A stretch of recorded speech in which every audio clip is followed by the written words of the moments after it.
মাছ চাষে লক্ষ টাকার স্বপ্ন দেখেছিলাম, কিন্তু বছর শেষে দেখি হাতে কিছুই নেই, সবই লস।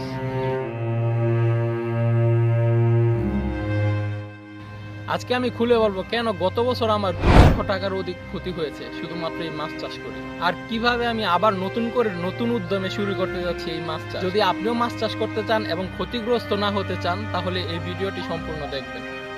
আমার মাছ চাষে লসে পড়ার প্রথম এবং সবচেয়ে বড় ভুল হচ্ছে আমি অধিক পরিমাণে পুকুরে মাছ মজুত করেছি। আমি অনেক বেশি পরিমাণে মাছ ছেড়ে ফেলেছিলাম।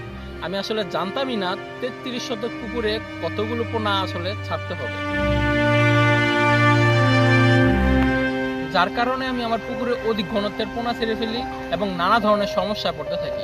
অধিক ঘনত্বে মাছ চাষের সবচেয়ে বড় সমস্যা হচ্ছে পুকুরে অধিক পরিমাণে প্রচুর পরিমাণে অ্যামোনিয়া গ্যাস সৃষ্টি হয় এবং মাছের অক্সিজেন ফিল করে প্রচুর মাছ মারা যায়।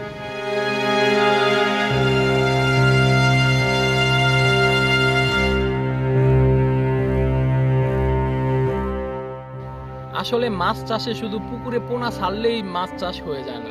মাছ চাষ করতে হলে অধিক জানতে হয় এবং প্রচুর অভিজ্ঞতার প্রয়োজন হয়।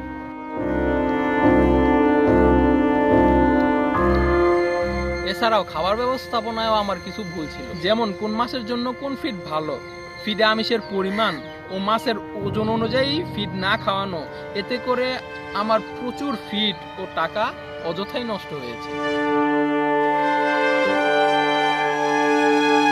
এছাড়াও রোগ ব্যবস্থাপনার জন্য কি করতে হয় তার সঠিক পদ্ধতি আমি জানতাম না। ঠিকমতো চুন ব্যবহার করিনি, পানি পরীক্ষা করিনি। মাছ অসুস্থ হয়ে মরা শুরু করলো তখন আমি রোগ প্রতিরোধের ব্যবস্থা নিয়েছি। তার উপর প্রতিদিনের খরচও হিসাব করিনি।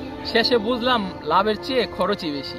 তাই আমি বলবো পরিকল্পনা ছাড়া মাছ চাষ করলে আপনি ক্ষতিগ্রস্ত হবেন।